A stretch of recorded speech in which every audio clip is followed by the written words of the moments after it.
అమ్మా అన్న మాటకి పరమేశ్వరుడు కట్టుబడ్డాడు, తల్లిదండ్రులు లేని పరమేశ్వరుడు.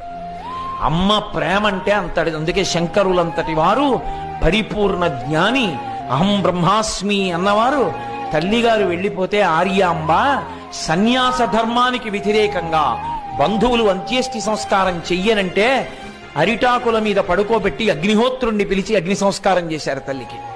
చేసి బంధువులు అంత్యేష్టి చెయ్యనన్నందుకు కేరళ రాష్ట్రాన్ని శపించారు. నేనే ఇక్కడ పుట్టినా ఇక్కడ పీఠము లేకుండుగాక, వైదిక సంప్రదాయము నిలబడకుండుగాక. అందుకే సనాతన ధర్మం కన్నా ఇతర విశ్వాసములు ఎక్కువ కేరళలో. శంకరులు లొంగారు మనమెంత తల్లి భక్తికి. భగవాన్ రమణులంతటి వారు అమ్మ గుండెల మీద చెయ్యి పెట్టి ఆమె యొక్క ప్రాణోత్క్రమణమైన తరువాత ఆమె కర్మలన్నీ అనుభవింపజేశానని అమ్మ పేరు మీద గుడి కట్టి మాతృభూతీశ్వరాలయము అని దేవాలయాన్ని నిర్మాణం చేశారు.